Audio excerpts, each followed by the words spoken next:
We did it. Thank you so much for coming today.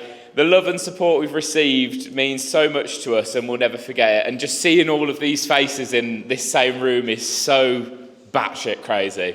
And it's so nice to see you.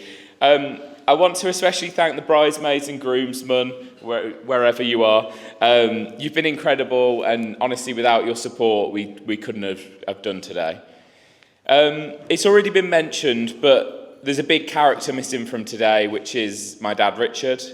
I like that other people have mentioned these types of things, but if he was here, he would already have made lots of inappropriate jokes. As we described it, close your ears, Caden, dropped a few fucks, just in random conversations, and had a big grin on his face. He had a unique ability to laugh and joke in any situation. Dad was the hardest working person I've known, and would genuinely do anything for anyone. It's been hard for us not having him here today, but I know he'll be looking down. We miss you, Dad. Thank you for everything, and can we just raise, for a final time, a toast to my dad and all of our relatives who can't be here today. 8 years ago, I met an amazing, beautiful lady with a wicked sense of humour, who I knew was going to be in my life forever. Lydia's mum, Tina.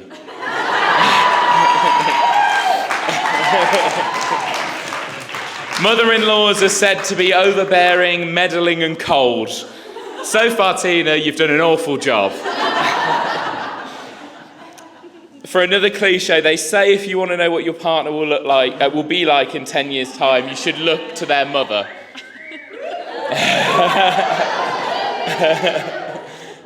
See, I don't have to do that because your influences on Lydia are already there. You're kind, thoughtful, and always put others before yourself. Traits you've passed on to Lydia. You're the master of a game and always have a competitive streak about you, whether it's ping pong, a board game like Blockers, we've got a lot of history there, or even an Easter egg hunt. She gets quite competitive with that as well. Spending time with you is always a pleasure. Ian, you've welcomed me into your family as one of your own, and it's been such a delight for me at how our relationship has grown over the years. Your passion for life is infectious. Whether you're trying to convince us an ugly-looking 1970s building shouldn't be torn down, whether you're taking us to the theatre or singing and dancing with us at a Coldplay gig, you embrace everything. When we're together, we often set the world to rights, often with wine as well, and the time passes quickly when we're with you. You inspire us every day to be more adventurous and see the world. You're more like a close friend than a father-in-law. You're always there when we need you, providing support and guidance.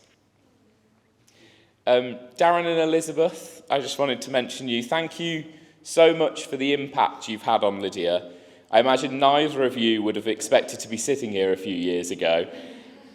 In her step-parents, Lydia has two wonderful beacons of light who provide strength and joy in the good times and bad. Tina and Ian, you've raised a strong, clever and stunning daughter. Enough about Elle. I had to do it. She's laughing.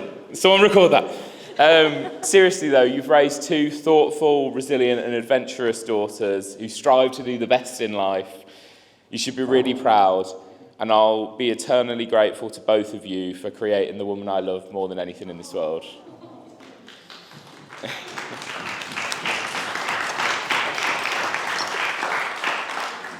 Mom, with an O. Sorry, guys. I'm the person I am today down to you.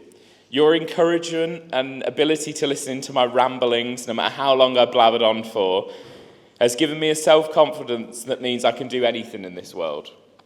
Whether that's being a bin lorry driver, a referee, an actor, or any of the stupid endeavours I get myself into, you've always been the driving force behind me. Some say I get my terrible or great sense of humour from you.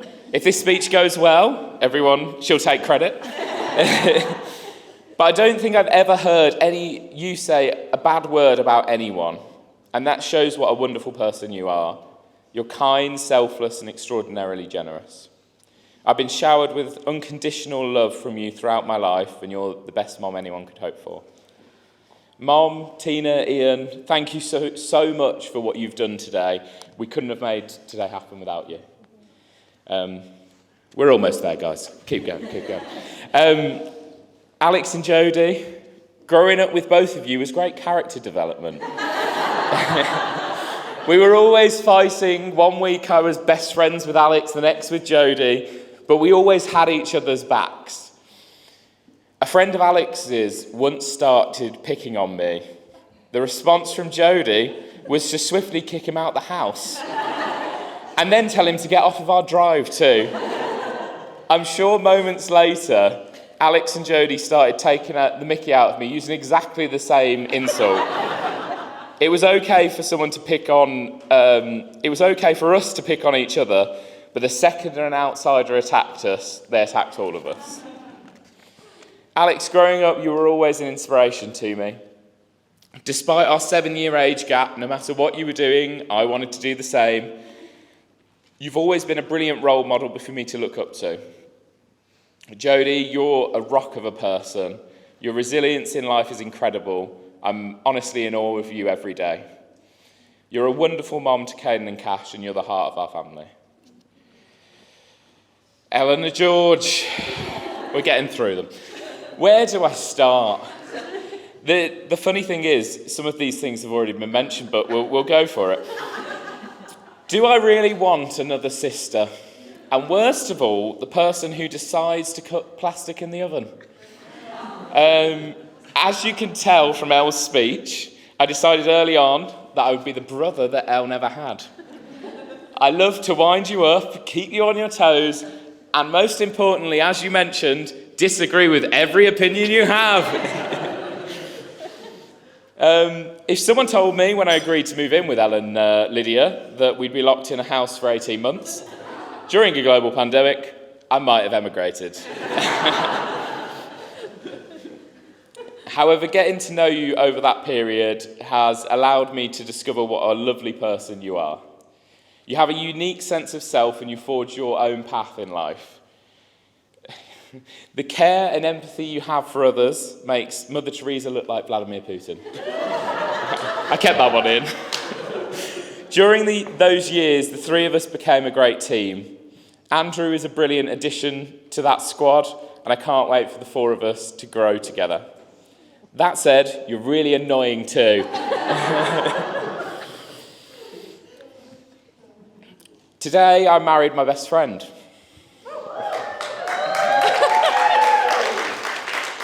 That's what Lydia and I have always been, best friends. Our uni friendship blossomed into the partnership we've got today. However, the story we tell people about how we got together is actually a lie. I looked back at some of our earliest messages and discovered something that shocked me.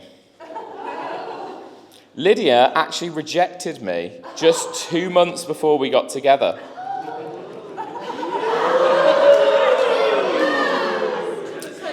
After filming a video with each other that has been talked about today, I asked Lydia if she'd like to go out for a drink before we went on to Hannah's house for an after party. However, she flat out rejected me. She had something called the University Swimming Varsity and wasn't drinking. What a cop-out. Does that mean that you only can be in my presence when you're drinking?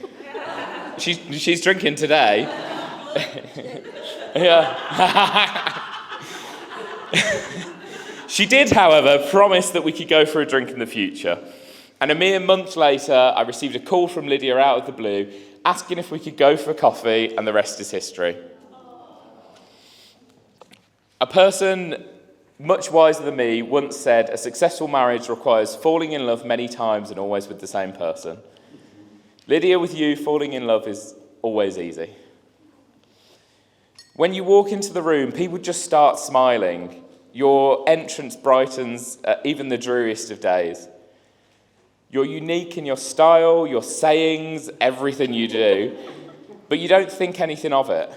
You think you're ordinary, but that couldn't be further from the truth. You're remarkable. People gravitate towards you because you're so kind and have a positivity that's contagious. Lydia has so many quirks, but I love them all. From demanding we can't turn the light off without smiling at each other. Genuinely, every night. To sneezing as loud as a backfiring car. Thank you, Ian.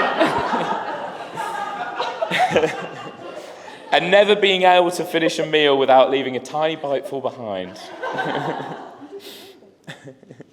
Sorry, come in. Oh, wait, don't. It's your time you're wasting.